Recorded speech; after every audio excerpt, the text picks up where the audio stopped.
Meus irmãos, queria convidá-los para abrir suas Bíblias. 1 Pedro, capítulo 2. Nós vamos ler um único verso, que é o verso 9.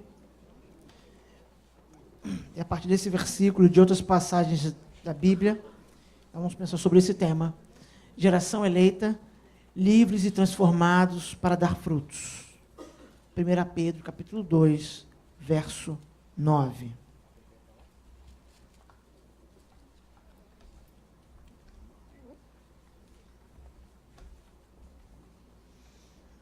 Eu vou ler, os irmãos podem acompanhar, sentados mesmo como estão. Diz assim a palavra do Senhor. Vós, porém, sois raça eleita, sacerdócio real, nação santa, povo de propriedade exclusiva de Deus, a fim de proclamardes as virtudes daquele que vos chamou das trevas para a sua maravilhosa luz. Vamos falar com Deus mais uma vez? Pai bendito, que a tua palavra possa ser aplicada pelo teu Espírito em nosso coração. Apesar das dificuldades e limitações, tanto de quem fala quanto de quem ouve, faça presente entre nós, Senhor, e comunica conosco para nos ensinar e nos mudar com toda a verdade. Isso nós pedimos e agradecemos no nome de Jesus. Amém.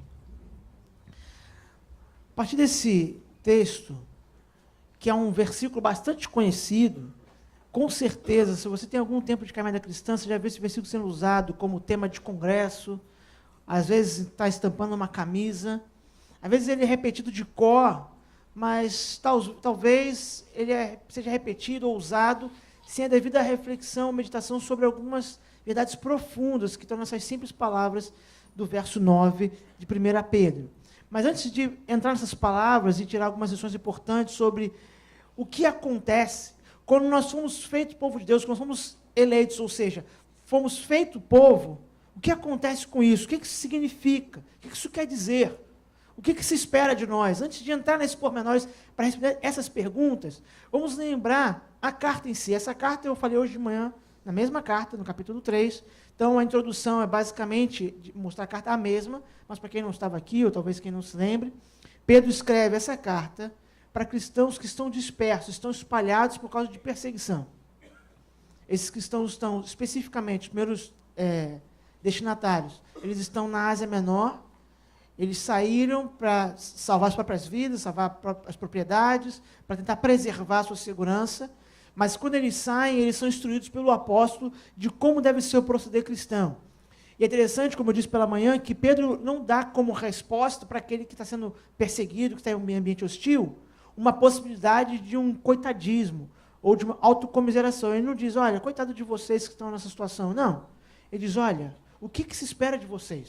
O que está acontecendo? O que vocês receberam? E à luz desse evangelho que vocês receberam, da salvação que receberam, o que Deus espera de nós? Ele vai explicar o evangelho e as aplicações do evangelho para a gente que está em ambiente hostil. Porque na vida cristã, sempre o evangelho é o centro. Não tem uma situação que eu e você possamos estar vivendo, na qual o evangelho, não, agora eu não preciso muito refletir sobre isso, tem coisas mais importantes para me preocupar. Não. Tudo é o evangelho, deveria girar em torno do evangelho.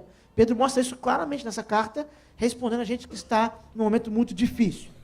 Só que o versículo 9 que nós lemos, ele começa com uma adversativa. Eu não sou tão bom assim em língua portuguesa, mas não é isso que começa o versículo? A ideia de porém. Vocês, há um porém, há um contraste. Com quem? Com quem está antes. Ele passa os últimos versículos do capítulo 2, descrevendo aqueles que permanecem na sua rebeldia contra Deus, aqueles que de forma obstinada não ouvem a Deus, pelo contrário, continuam tropeçando na palavra, ou seja, ouvem a palavra, ouvem a pregação.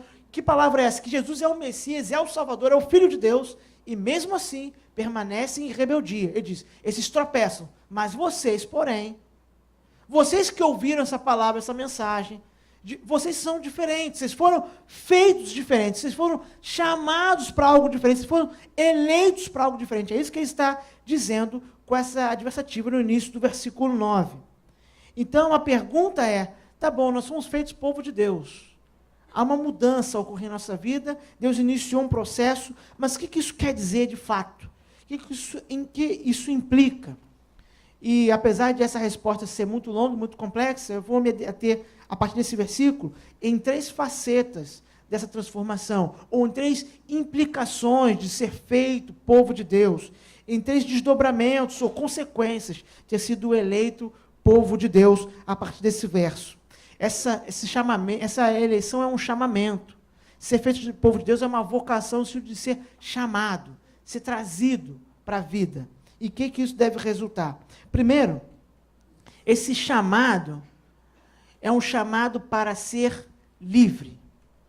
E a pergunta que temos que responder para nós mesmos, para outras pessoas, é: livre de quê e por quê?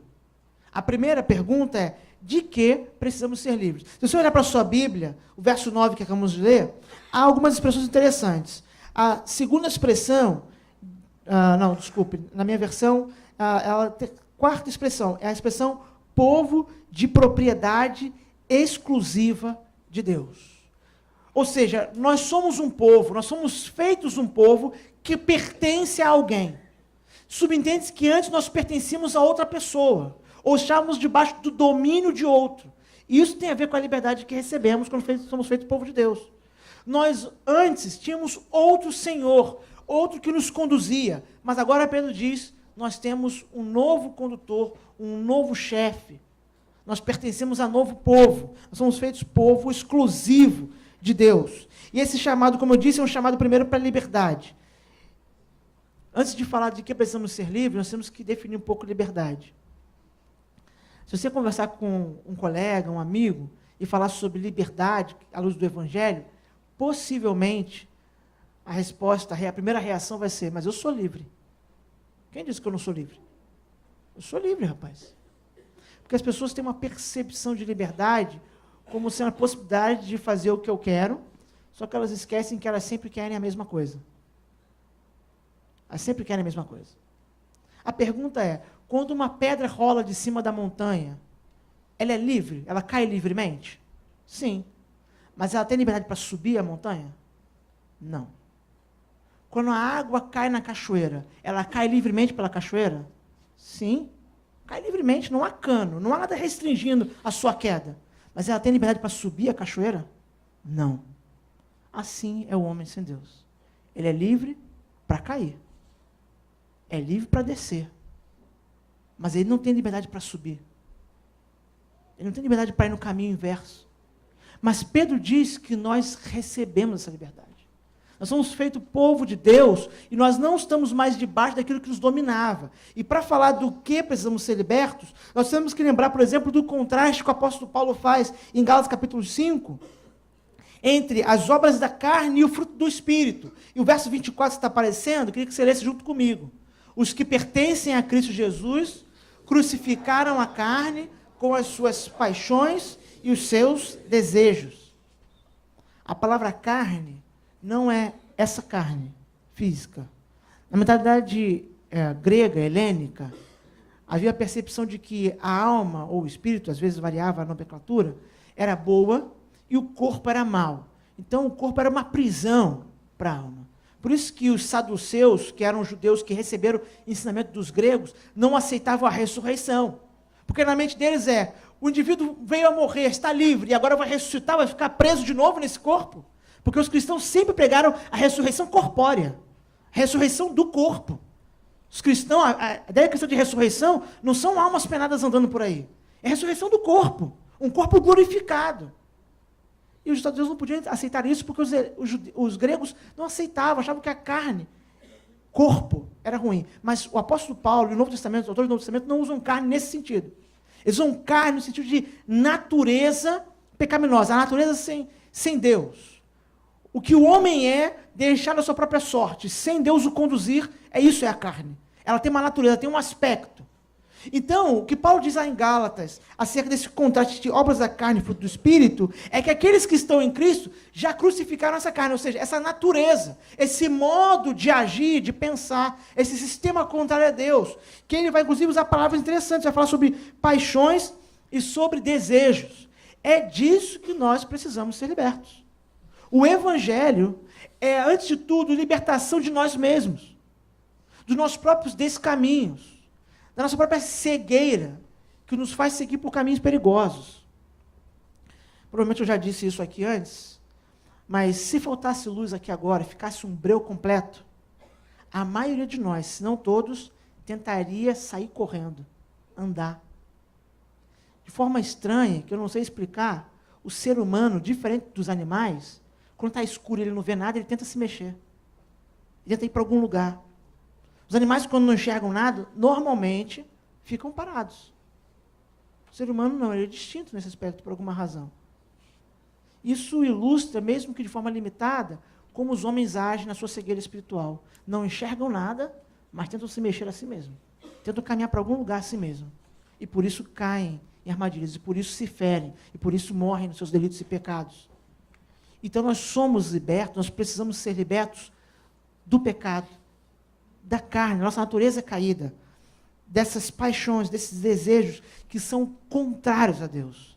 E Pedro diz que aqueles, que, diferentemente daqueles que são rebeldes à palavra, aqueles que ouviram, aqueles que receberam o Evangelho, foram libertos dessas coisas. Estão livres, foram feitos povo de Deus, não estão mais sob esse domínio. Agora estão sob novo domínio, sob nova condução. Mas também precisamos refletir do porquê precisamos ser libertos. Mateus 6, 24, Jesus ensina algo muito importante. Queria que os irmãos lessem o verso 24, Mateus 6. Ninguém pode servir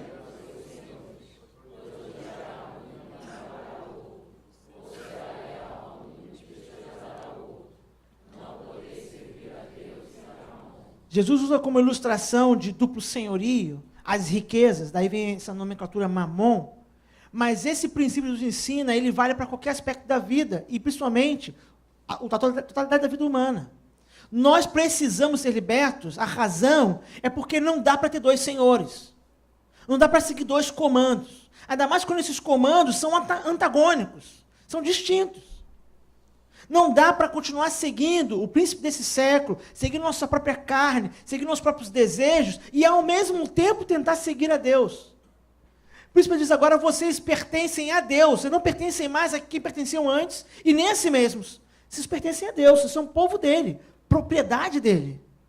Nós somos libertos do pecado, da natureza caída, que ainda habita em nós, mas não domina mais quem nós somos.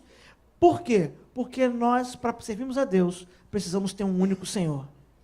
Colossenses 1,13, a versão Almeida, revista atualizada, diz: Ele nos libertou do império das trevas e nos transportou para o reino do Filho do seu amor. A linguagem que Paulo usa nesse texto, em todo o contexto, mas inclusive no versículo 13, era uma linguagem militar. Ele usa termos que estão ligados à ideia de tirar alguém que está cativo em território inimigo. Então, a ideia de que nós estávamos cativos, aprisionados em território inimigo, e Deus nos tirou desse império de trevas. Deus foi lá, nos resgatou do império de trevas, para nos colocar no império, no reino de quem? Do seu Filho. Então, nós somos salvos, nós somos libertos da nossa natureza caída, do pecado, para que pudéssemos servir a Deus, para que pudéssemos ser o seu povo de fato. É para isso que nós fomos feitos livres. Então, antes de tudo, o chamado para ser povo de Deus, essa geração eleita que Pedro trata aqui, ele é um chamado para a liberdade. É um chamado para a liberdade. Nós cantamos isso muitas vezes, em belas canções. Cantamos hoje, a cruz me libertou.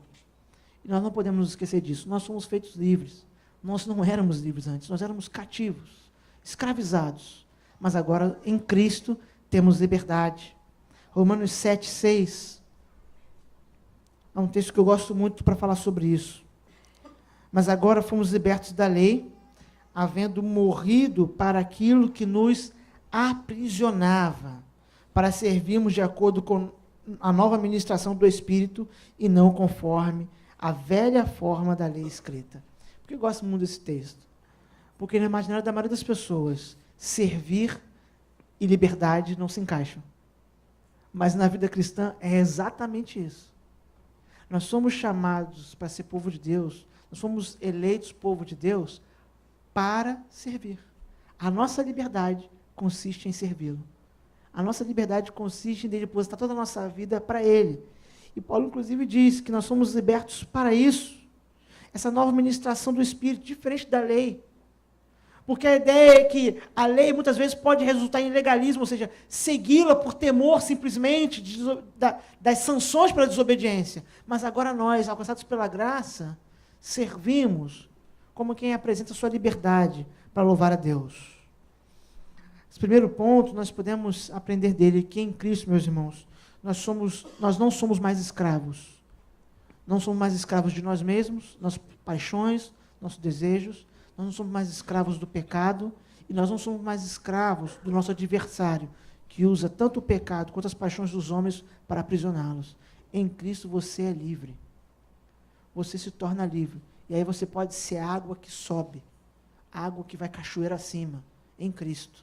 Nós somos chamados para ser povo de Deus, nós somos libertados, nós não estamos mais debaixo desses domínios. E isso deve resultar, meus irmãos, em louvor a Deus.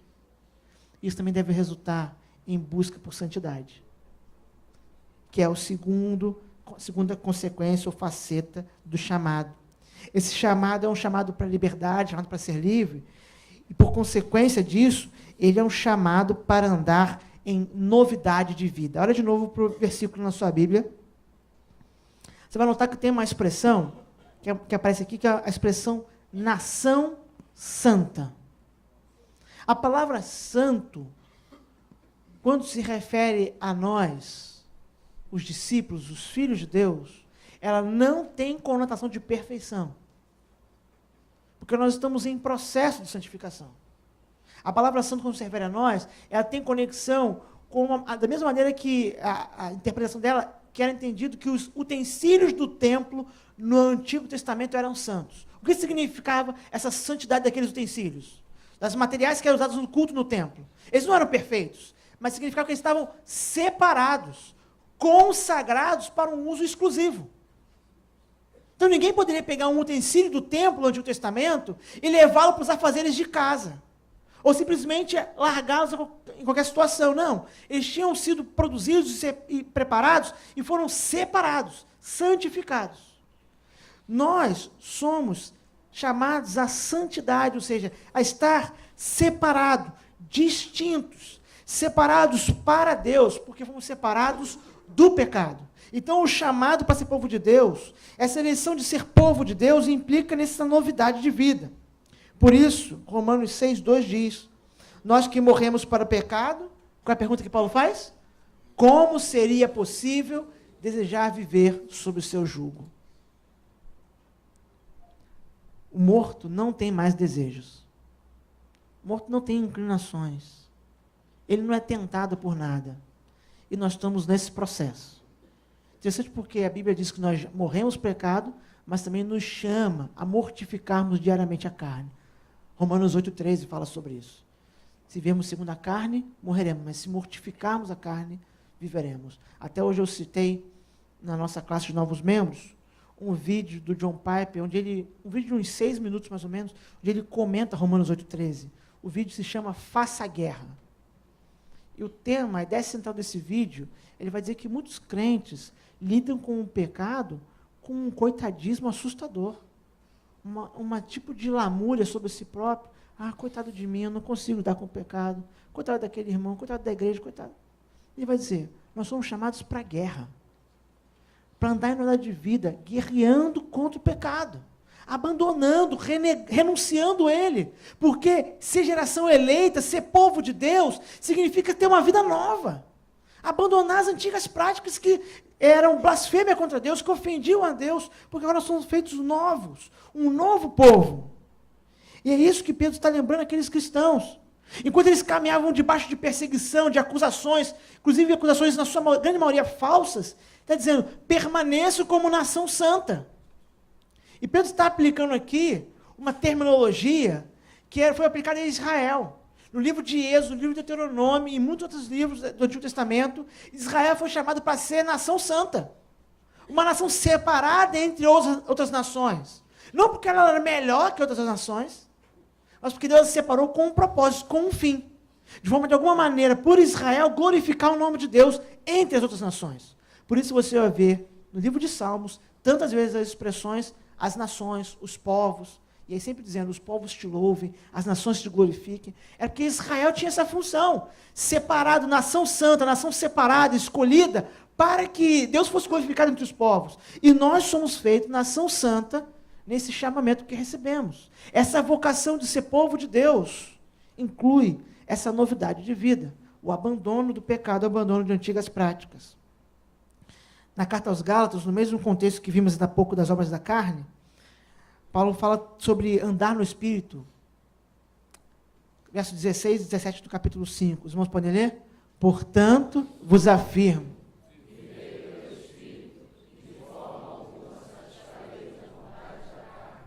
Porque a carne luta contra o Espírito e o Espírito contra a carne. Eu me lembro que quando eu era adolescente, às vezes a gente falava para os nossos líderes, né? Poxa, mas a carne é fraca, né? E eu tinha um líder que ele era assim, era meu líder de embaixador do rei, meu conselheiro, né? Ele não era assim um homem de muitas palavras, né? Ele dizia, carne é fraca, mas pecado não é vitamina, né, meu irmão? Então, não está recebendo nada, não está ganhando nada fazendo isso, né? Mas o que ele queria dizer na maneira simples dele, meus irmãos, é que antes de sermos geração eleita, povo de Deus, antes de sermos nação santa, nós não tínhamos escolha. Não tínhamos escolha. Estávamos aprisionados, mas agora temos. Se você nasceu de novo, se você é povo de Deus, você está vivo. Deus soprou fôlego da vida em você. E agora nós somos responsáveis totalmente. Antes éramos responsáveis, agora somos totalmente responsáveis, porque nossos olhos foram abertos. Então nós somos chamados a andar em novidade de vida. Nós fomos libertos, as cadeias foram retiradas de nós, e agora nós somos chamados a caminhar nesse novo caminho. É interessante porque a expressão que Paulo usa, que é traduzida como viver, e muitas versões usam a expressão andar. Porque a ideia é justamente essa, de caminhar, viver todos os dias, ou seja, prosseguir é um processo longo. Esse processo de andar no Espírito, que só vai acabar quando tivermos nossos corpos glorificados, como também cantamos nessa noite, que um dia seremos glorificados, só lá não teremos mais que nos preocupar em andar no Espírito, mas até lá somos chamados para andar em novidade de vida. Nós não podemos esquecer dessa faceta. O que Deus fez por nós requer de nós resposta. E essa resposta passa por um novo caminho. O pecado precisa ser abandonado, precisa ser deixado. Meus irmãos, em Cristo, nós somos nova criatura. E a aplicação disso, meus irmãos, é que nós precisamos ver como nova criatura. Na semana eu passei no grupo pequeno da juventude um trecho de um filme para tentar, a partir daquele trecho, refletir algum ensinamento, ou provocando positivo ou negativamente. Eu gosto disso às vezes. Quando eu vejo um filme, uma série, vejo uma cena, algumas me chamam a atenção porque eu lembro de algum ensinamento das Escrituras, ou porque está sendo negado naquela cena, ou porque está sendo de alguma forma ilustrado. E na quinta-feira eu mencionei um filme que a atriz principal é a Anne Hathaway, e agora eu vou citar outro dela, também antigo. É um filme muito antigo, que todas as meninas aqui viram com certeza, os rapazes que viram vão dizer que não, mas viram também, que é o Diário da Princesa. Sabe o que eu acho interessante nesse filme? Porque ela é uma menina comum, não é essa história? Uma menina comum, que tem umas manias até meio esquisitas, né? Se comporta até meio masculinizada às vezes, até que ela descobre que ela é nobre. E ela precisa aprender a viver como nobre. E tem que ensinar, inclusive, literalmente, em tudo, né? Como senta, como come, como fala, como anda, tudo ela tem que aprender. Por que ela tem que aprender a ser como uma nobre? Porque ela não sabe. Então é uma coisa totalmente nova para ela. Mas como ela é nobre, como ela é isso, ela precisa aprender a se portar dessa maneira. Nós fomos feitos santos. Antes não éramos. Isso é novo para nós, é verdade. Mas nós precisamos agora aprender a se como um santo se porta. Como ele anda, como ele come, como ele fala, como ele se relaciona com as pessoas, como ele trabalha. Nós somos chamados a uma nova vida, em todos os aspectos. Nós somos feitos nobres. E agora temos que viver de acordo com a nobreza que recebemos. O chamado cristão é um chamado para a liberdade, mas também é um chamado para a vida nova, para ser nova criatura e demonstrar isso por onde quer que andemos. Mas, como eu disse, eram 3 facetas. Além de chamado para a liberdade, esse aspecto de ser geração eleita também é um chamado para a novidade de vida e um chamado para dar fruto. Se antes era o que Deus fez, por que Deus fez, agora é para que Deus fez. Para que Deus fez esse povo que não era povo, ser povo. Verso 10 fala sobre isso. Nós não éramos povo, mas Deus nos fez povo. Qual é a finalidade disso? Se você olhar de novo para o seu versículo 9, de 1 Pedro 2, você vai ver que a parte final do versículo, depois de propriedade exclusiva de Deus, diz a fim de proclamardes as virtudes daquele que vos chamou das trevas para a sua maravilhosa luz. Ou seja, com a finalidade de fazer isso. A primeira parte do versículo é aquela parte que muitos irmãos dão glória a Deus. Poxa, geração eleita, situação real, nação santa, povo de Deus, glória a Deus. Mas aí nós esquecemos da segunda parte, mas tem uma finalidade nisso. Para que Deus fez isso? Qual é a razão para que nós proclamemos essas maravilhosas ações de Deus, essa maravilhosa luz que nos alcançou? Essa é um chamado, essa implicação é um chamado para dar fruto. Todo cristão necessariamente é chamado para dar fruto. Ser geração eleita implica necessariamente em frutificar de acordo com esse chamamento. Atos 1:8 é um texto muito conhecido, quando Jesus vai falar com os discípulos antes de ascender aos céus. Queria que os irmãos lessem esse versículo. Contudo, recebereis poder e sereis minhas testemunhas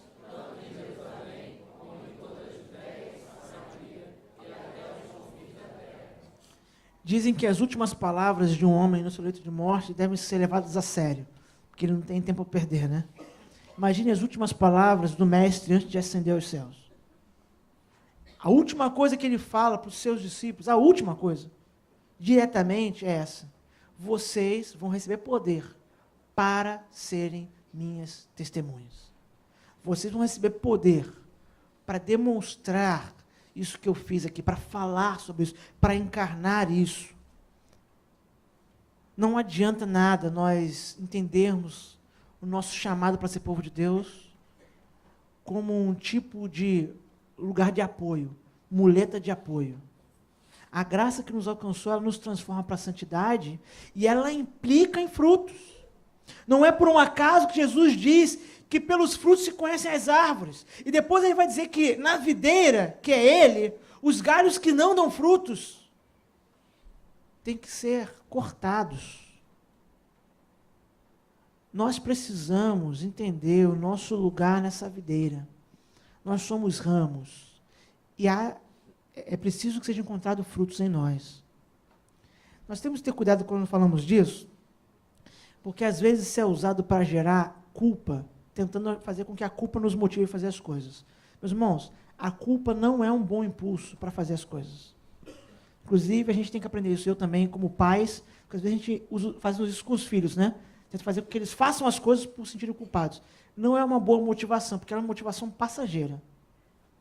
Ela pode ter um efeito no momento, mas depois a culpa é esquecida, ou ela é abrandada e a gente esquece. Então, ninguém deve se preocupar em dar frutos porque se sente culpado porque não dá frutos. Então, eu sou culpado, agora eu vou me constranger, amanhã eu vou fazer isso. Não, não é isso. O impulso, a motivação deve ser positiva. Nós já temos os recursos para esses frutos. Nós somos enxertados na videira. O alimento que nós precisamos para o fruto já está sendo nos dado. Por isso é que nós precisamos pedir a Deus sabedoria e discernimento para ser usado por Ele e aceitar ser usado por Ele, para dar frutos. E esses frutos passam desde o testemunho, na pregação do Evangelho, até frutos dignos do arrependimento, para usar a linguagem do apóstolo Paulo, que implica em justiça, em honestidade, em testemunho e assim por diante. Em Atos 4, versos 19 e 20, nós vemos, por exemplo, uma aplicação. Vemos esse texto, essa palavra de Jesus em Atos 1, sendo vivida, sendo aplicada pelos próprios apóstolos. E eles estão agora, Pedro e João, no Sinédrio, sendo chamados para não, ameaçados para não mais dar testemunho, dar esse fruto pregando o Evangelho. E olha o que eles dizem, respondem para o Sinédrio: julgai vós mesmos, se é justo diante de Deus obedecer a vós mais do que a Deus, pois não podemos deixar de falar de tudo quanto vimos e ouvimos. Os apóstolos eram como náufragos que sobreviveram ao naufrágio dizendo como sobreviveram.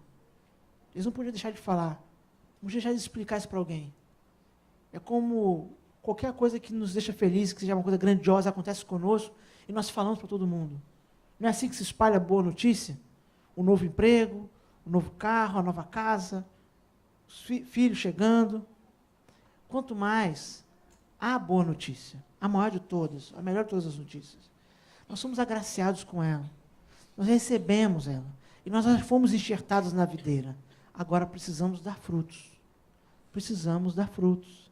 Precisamos examinar nós mesmos, não examinar o outro, examinar nós mesmos. E avaliar, Senhor, eu tenho dado frutos? E se sim, é possível dar mais? E eu creio, meus irmãos, todos nós podemos responder que sim. Podemos dar mais frutos para o Senhor. Podemos, à luz daquilo que Deus fez por nós, o fato de Ele ter nos feito o povo dEle, o fato de Ele ter nos feito uma nação que nós não éramos nação, o fato de Ele ter nos comprado, nos feito propriedade dEle, nós podemos dar mais frutos. Nós podemos anunciar esse amor, nós podemos encarná-lo, vivê-lo, de forma que Deus seja glorificado e mais pessoas como nós sejam alcançadas por essa graça.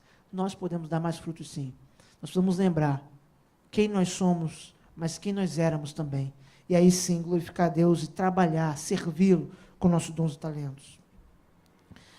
Essa última faceta nós temos que lembrar, para aplicar, para entender a praticidade disso, que em Cristo nós devemos dar frutos condizentes com a nossa vocação. E aí eu trago à luz a nação de Israel novamente. Qual era o papel de Israel? Em nenhum lugar é dito para Israel, nenhum lugar, que por eles serem povo de Deus, a salvação era só para eles. Isso não é dito em nenhum lugar do Antigo Testamento. Nenhum lugar. Eles são chamados desde o começo, desde Abraão, que é chamado o pai da nação, a serem bênção para os povos, para as nações, por meio das famílias. Desde o começo era assim. Israel é chamado para dar fruto entre as nações. Ele é separado para isso. E é interessante perceber ao longo da trajetória do Antigo Testamento como Deus foi criando oportunidades para que Israel fizesse isso. Muitas vezes, contra aquilo que Israel gostaria de fazer. Porque Deus leva Israel para o Egito por causa da fome. E porque ele havia mandado José para lá 13 anos na frente.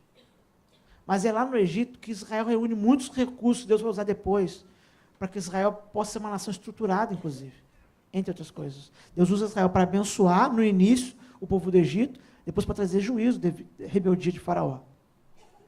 Mas isso acontece muitas vezes. Israel é levado a situações onde ele precisa, de alguma forma, abençoar aquelas nações, em casos específicos, em famílias, lidando com pessoas específicas. Eu gosto muito da narrativa sobre Elias, quando ele é levado pelo Senhor para Sidônia, e ele chega à casa de uma viúva, lá em Sarepta, e algumas coisas importantes acontecem ali, que simbolizam, que são representação do que Israel deveria ser para as nações. Primeiro porque Elias chega lá e aquela mulher tem fome, porque faltam os recursos para ela, porque está tendo seca. E porque Elias está lá, ela tem o que comer. Ela alimenta o profeta, ela tem que comer. Mas o filho daquela mulher adoece e morre. E porque Elias está lá, aquele menino volta à vida. Deus abençoa aquela casa. Elias passa a ser um tipo de Israel, um tipo de representante de que Israel deveria ser para as nações. E quando Jesus explica esse texto, essa narrativa sobre Elias em Sarepta, Jesus diz o seguinte: havia naquele tempo muitas viúvas em Israel, mas Deus enviou Elias para Sarepta, para fora do arraial aparente da aliança, para dizer que Israel deveria agir para abençoar as nações. Nós somos Israel. Nós somos o povo de Deus. Nós somos chamados para dar fruto. Esse chamado à liberdade, esse chamado a andar de vida e para frutificar, como eu disse, está muito ligado àquilo que Deus começou a fazer com Israel na primeira dispensação da aliança. E eu queria que você abrisse sua Bíblia num outro texto, com o qual eu vou concluir essa reflexão. Êxodo 19, versos 5 e 6.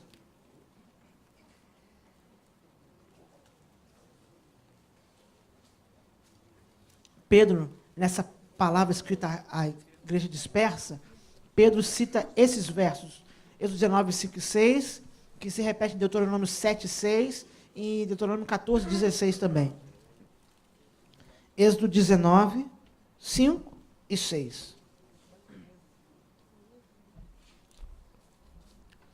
Agora, pois, se diligentemente ouvides a minha voz e guardardes a minha aliança, então sereis a minha propriedade peculiar dentre todos os povos, porque toda a terra é minha. Vós me sereis reino de sacerdotes e nação santa. São estas as palavras que falarás aos filhos de Israel. Moisés está caminhando com Israel pelo deserto. Ele chega no monte do Senhor, Monte Sinai. E daqui a pouco, no capítulo 20, ele vai receber os 10 mandamentos. Daqui a pouco Deus vai dizer o que ele espera do seu povo, em termos práticos, na lei. Que tipo de adoração, que tipo de culto, que tipo de relações interpessoais. Só que antes disso, antes de dar os mandamentos, os 10 mandamentos, o que ele diz é, se esse povo ouvir a minha voz, se esse povo me obedecer, eu vou fazer deles uma nação separada, santa. E ele diz, toda a terra é minha, todas as nações me pertencem, mas eu vou separar essa nação. Eu vou eleger essa nação entre os outros povos, para que seja um reino de sacerdotes, uma expressão que João e Pedro também usam no Novo Testamento. E essa expressão de sacerdote é interessante porque não existia sacerdócio ainda no Antigo Testamento. Eles não tinham templo ainda. Sacerdote é aquele que representa o povo diante de uma divindade e vice-versa. Ele está dizendo, vocês vão ser uma nação de sacerdotes, vocês vão me representar diante dos povos, e vão representar os povos a mim. Tudo isso baseado em ouvir essas palavras e obedecê-las. Ou seja, quando nós somos feitos povo de Deus, no dia que você ouviu as palavras do Evangelho, você atendeu a esse chamamento, no dia que você se tornou povo de Deus, você foi liberto. Você foi chamado para mandar uma nova vida, guiado pelo Espírito, não mais pelos desejos da sua carne. E a finalidade disso é para que haja frutos, frutos que glorifiquem a Deus. Assim como Deus fez com Israel, tirou Israel do ostracismo, do cativeiro, e fez dele uma grande nação, não como um fim em si mesmo, mas para abençoar os povos. Deus faz hoje com a igreja. Deus não nos chamou, não nos elegeu como seu povo, para o nosso orgulho. Ele só fez isso, primeiro porque nós precisávamos, mas também para que nós fôssemos agentes dele, aqueles que frutificam pelo glória do nome dele. Eu queria orar com você e por você.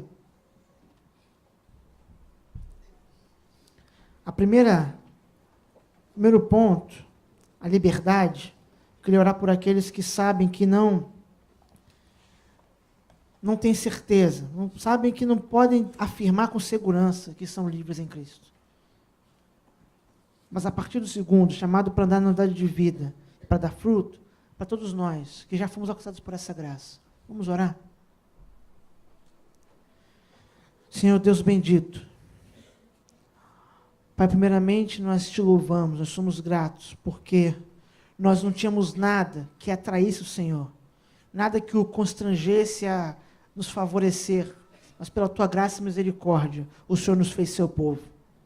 Pai, assim como Israel, uma nação pequena, na verdade, uma nação aos olhos dos homens insignificante, foi eleita pelo Senhor para ser o teu povo, para que o Senhor levasse adiante o seu plano de redenção, abençoando as nações, abençoando os povos.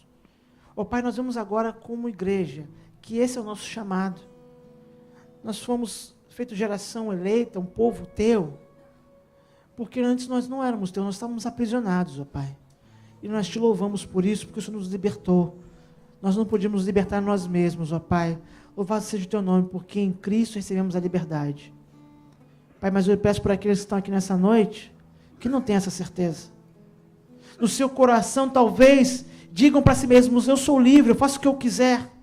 Mas no fundo, se veem aprisionados, repetindo os mesmos caminhos, uma vez após outra, sem nenhuma certeza de que pode se encontrar com o Senhor, sem nenhuma convicção, pelo contrário, com muitos temores, muitas dúvidas. Ó Pai, liberta-os, ó Pai, das cadeias do pecado, liberta do domínio da natureza pecaminosa que há em nós, liberta-os do domínio de Satanás, que muitas vezes usa do pecado da nossa natureza para nos escravizar e subjugar. Liberta, Senhor, esses que ainda estão nessa situação, nós pedimos, ó Pai. Pai, para nós, como alcançados pela Tua graça, ajuda-nos, Senhor, primeiro a andar em novidade de vida, a sermos santos, a abandonarmos o pecado, Senhor, dia após dia, a lutarmos todos os dias, que haja progresso, Senhor, em nossa santificação, ó Pai. Opera em nós, Senhor, pelo Teu Espírito, Senhor, mas também nos desperta para a necessidade que temos de nos consagrarmos ao Senhor constantemente. E além da novidade de vida, Senhor, que possamos produzir frutos, ó Pai. Ajuda-nos, Senhor. Pai, nos remove do marasmo, da acomodação, ou muitas vezes de temores infundados, ó Pai, que possamos de forma a confiar no Senhor de forma ousada, Senhor, nos colocar à disposição do Senhor, para sermos usados para frutificar para a glória do Teu nome, Senhor. Pai, assim como o Senhor conduziu Israel, como símbolo do que faria com o Teu povo todo o tempo, hoje nós temos pessoas de todas as línguas, tribos, povos, nações, parte desse povo, dessa geração eleita Tua, ó Pai. Usa-nos, Senhor, para a glória do Teu nome. Transforma-nos, Senhor, santifica-nos, ó Pai, para que possamos caminhar de forma digna do Evangelho que nos alcançou. Tudo isso nós pedimos e agradecemos. No nome santo de Jesus. Amém.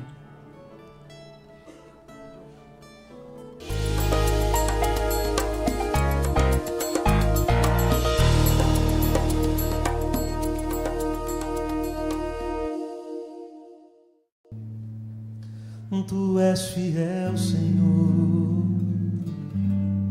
meu Pai celeste, pleno poder aos teus filhos darás. Nunca mudaste, tu nunca faltaste, tal como eras, tu sempre serás. Vamos juntos? Tu és fiel, Senhor, tu és fiel, Senhor, dia após dia, com bênção sem fim. Tua mercê me sustenta e me guarda. Tu és fiel, Senhor, fiel a mim. Flores e frutos, montanhas e mares, solo